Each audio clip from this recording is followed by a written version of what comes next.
Hi gorgeous, welcome back to episode number 16 with the wonderful Dondi Scumaci. Hello, this is Dondi Scumaci. You're listening to Heartsells with Christine Schlonsky. Enjoy. Before we dive into the episode where I'm going to share with you the amazing wisdom of Dondi Scumaci, I want to make sure that you know about my 7-day free challenge coming already up on January 7th. The challenge is all about asking for the sale with confidence, making your offer with ease and grace, and actually making the money you deserve. So hop on over to christineschlonsky.com/challenge, sign up today so we can get the party started on January 7th. That's christineschlonsky.com/challenge. I see you there. As we learned in the last episode, Dondi Scumaci is not only an international speaker and known for her high energy presentations that produce dramatic results. She's also a best-selling author and a sought-after consultant, and her work is known all over the globe, in the United States, in Canada, in Europe, in Australia, in South Africa, and she is also an animal lover. And I hope you enjoyed the story of her rescued horse, of finding her core. If you have not checked that out, make sure you tune in so you don't miss that amazing episode. Have fun today, and I'm welcoming back to the show, Dondi Scumaci. Well, welcome back, Dondi. I'm so excited to have you on again. I am happy to be with you again.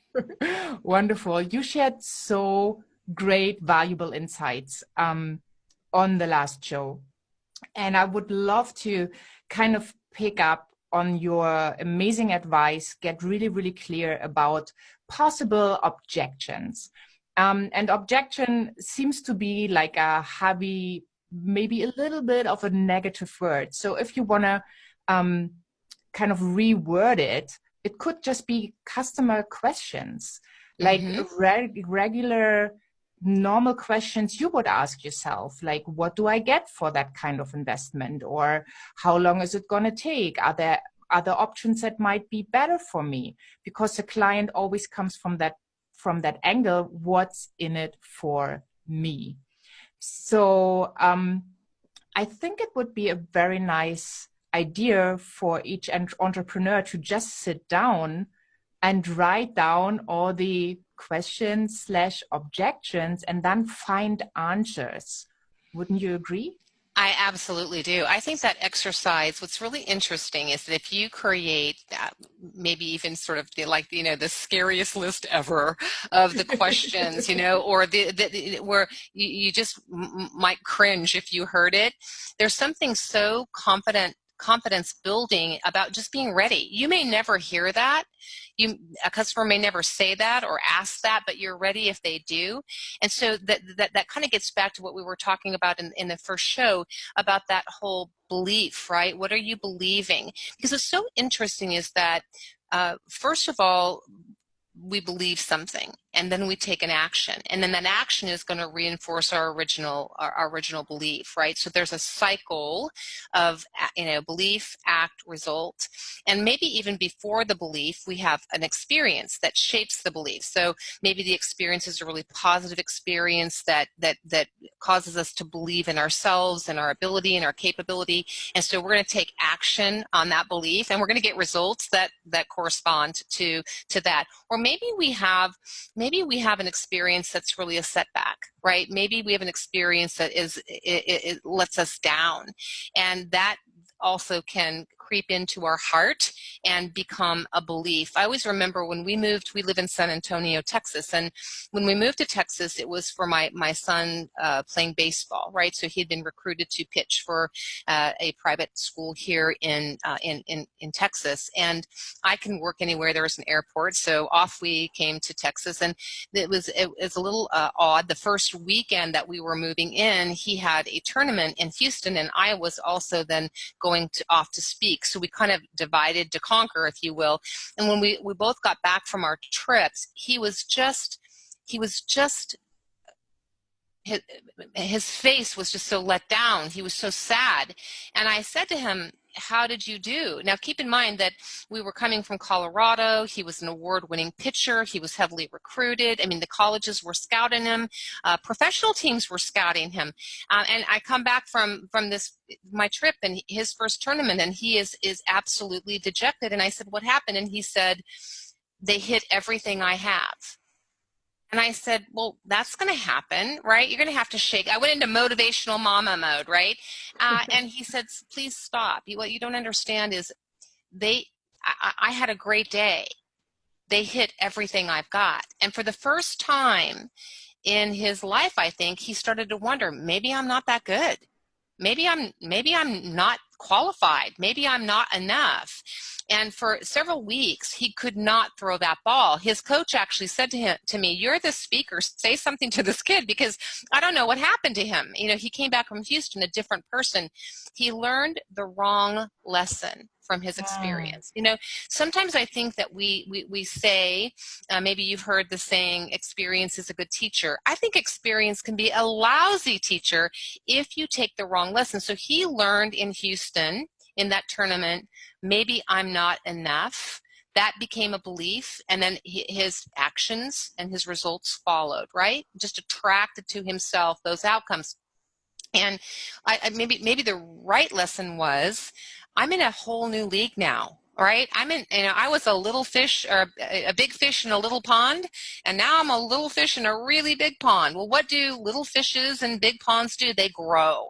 So, you know, we sat down and had a conversation about that, and it was amazing. Once the belief was altered, his skill returned, right? And he went on to have a brilliant college career in baseball. So my question to myself has been in the past, and to your listeners, is where have you along the way picked up the wrong lesson?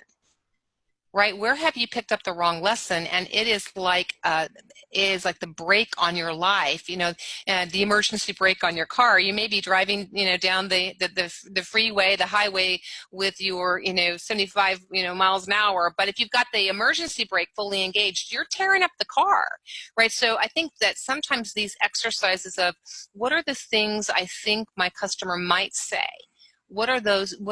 Sometimes we're actually speaking to our own fears. Right?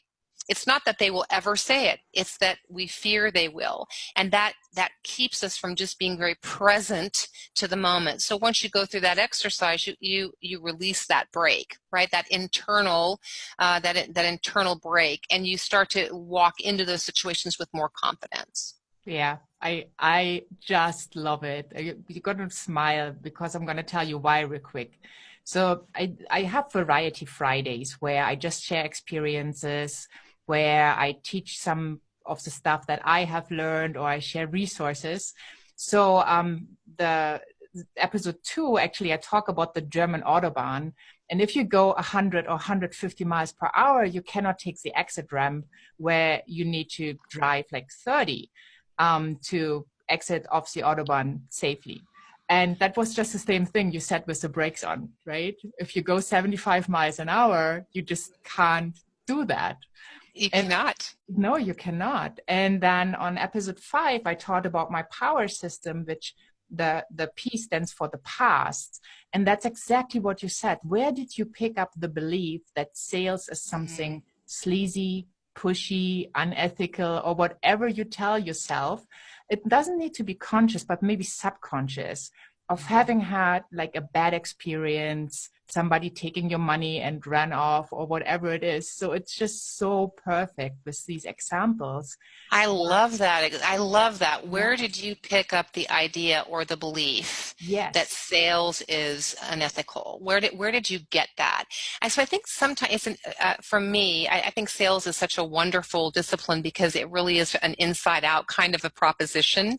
And sales really asks us to kind of explore around and really understand the process and understand people. And I think that we can cue in on, you know, you hear a lot about empathy. Right, and really, if you can find a need and meet that need, right? So that whole, you know, design thinking is really interesting if you apply it to sales, because design thinking is just really is about really sitting in another person's seat, walking in their feet for a moment, and trying to figure out, what is the need? Where is the pain? How do I help?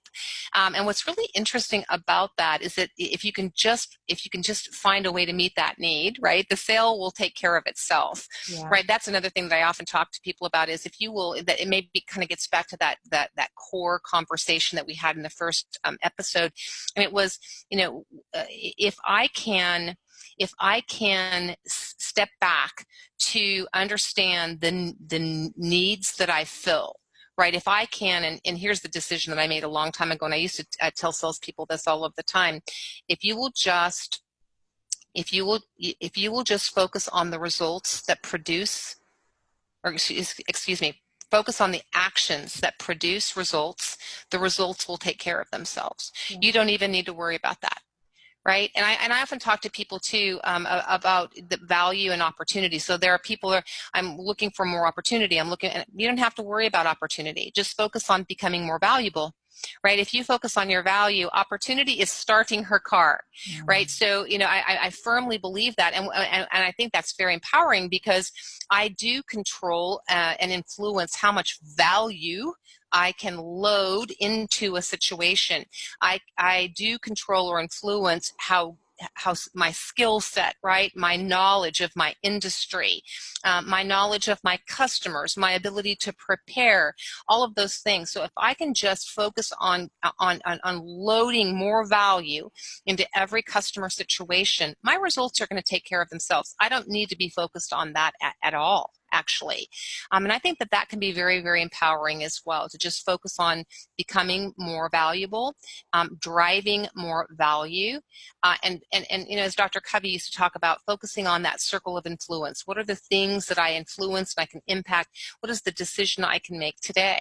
What is the skill I can build? What is the effort that I can put in? What can I do? And by the way, sometimes we might not be feeling super confident. We might not be feeling super powerful.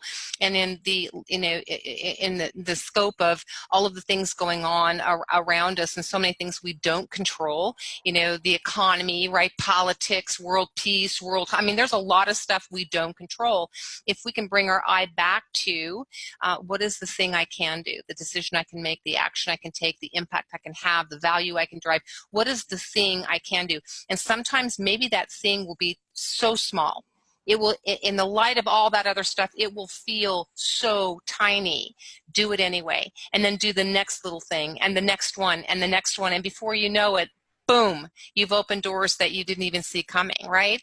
So I think to some degree, it's really about empowering ourselves by focusing on the things that we can impact, and not letting ourselves get, I wrote about that a lot in my second book. It was this whole idea of, when we worry, right? We start to worry, and we give all of our energy to that, and it just leaks out of us, right?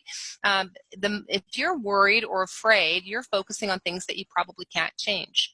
The second you bring your eye back to that circle of influence, then your energy starts to return, and you start to feel more powerful again. And the other thing I would love to say about this whole dynamic of sales is, I think we've arrived when we actually get to the place of where we would feel that we had not done our customer justice if we didn't ask for the business.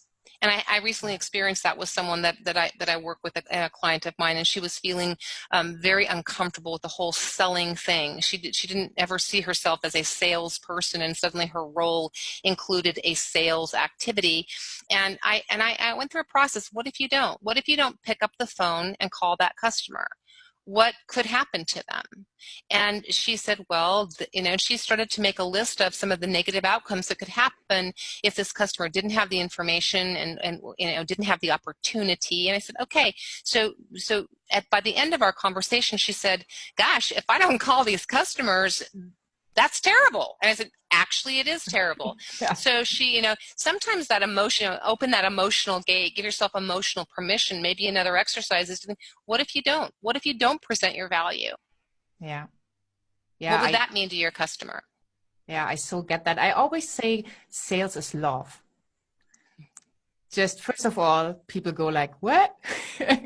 Second of all, we can actually talk about it because it opens the door. But it's what you just said. What if the person in need doesn't get what you have to offer? No, I even think about some of the most brilliant things in my life, the most precious things in my life that did not come at a low cost, right? So the horse thing. I remember being so frustrated with trying to train this horse. He was a rescue. He was green. He didn't trust, and I was brand new. And by the way, that's a bad combo, right? That's not a recommendation. That's a confession. I'm brand new. He's very green. That's a recipe for disaster. And I remember trying to do this by myself for about 6 months, just trying to figure it out. I was reading everything I could read, and I was trying, and it wasn't getting any better. And I remember finally reaching for help and asking this trainer that I had just seen on the property at the equestrian center. I said, "Would you help me?" And she turned around and she said, "I have been waiting for you to ask. I have been waiting for Wow. you to ask." And it from that was 3 years ago, and now this is a horse who's performing at level 4 dressage. That's pretty amazing, right? I wouldn't be enjoying this part of my life as much. I wouldn't have learned the things. So whatever her cost is, and by the way, she just raised her prices. Didn't bat an eye when she told me either, because she's worth it, and she knows it, and so do I. Yeah. Oh, that's so, so, so beautiful. Thank you so much for sharing. So let us know where people can find you. You can find me at my name anywhere on Twitter or Facebook or Instagram, any of the social sites, Dondi Scumaci. So it's DONDISCUMACI. And my website, of course, is dondiscumaci.com. There's some good blogs up there. There's also a downloadable free first chapter of Career Moves. If you want to explore around and see if that book is of interest to you, you can open the first chapter for free. So I hope that you'll go up there and open your gift. Yeah, amazing, amazing. And I'm going to put the links in the show notes. So check out the show notes, hop on over to KristineSchlonski.com, and you just need to click. That's all you need to do. I have one last question. So many successful people that I have met, or like the majority of them, they have like a mantra or a quote they are referring to in times when they feel maybe, their life is not in harmony, or they need a little extra strength or confidence or something. Are you using mantras for yourself? I use lots of affirmations. In fact, that exercise that I told you about, where I logged my beliefs, right? My empowering beliefs and my limiting ones. I actually turned the negative beliefs into positive affirmations. So I have a whole bunch of them. I can do this. I am capable, right? I love what Jack Canfield used to say. I'm lovable, and I'm capable, and I'm worthy of success. I think that's one that we can all relate to. But I think the one that I probably say most often to myself is, I will figure this out. I will make this happen. I will succeed. Yes. Thank you so, so much. What a great interview. Thank you. Thank you for having me. I enjoyed it. Wow, that was so much fun. And as you could see, Dondi and I, we seem to think alike a lot. That's so exciting. So hop on over to KristineSchlonski.com for the show notes, the transcript, all the resources we have talked about. They're there waiting for you so that we can support you on your amazing journey. Hopefully by now you have subscribed to the heartsells podcast so that you get notifications for each and every new episode. I am so excited and grateful that you are here. And as my gift today, I want to invite you to get your sales journaling prompts to get more confident when you are in a sales conversation. I have put these prompts up in the Success Library. That is my free membership site. As it says, it's a library. You go in, you take what you want. The good thing is you don't need to bring it back. It is yours to keep. And these sales journaling prompts will help you to shift your sales mindset into a sales success mindset. And why do I know that? Pretty simple. I have made millions by shifting my mindset in regards to sales, and I was able to create millions in revenue, build sales teams, and make people that didn't want to be in sales successful, because it is possible to shift your mind. So hop on over to christineschlonski.com, check that out, get the sales journaling prompts, have fun, and give your gifts to the world. Thank you so much for being here. Have a wonderful day and tune in to the next episode. Bye for now.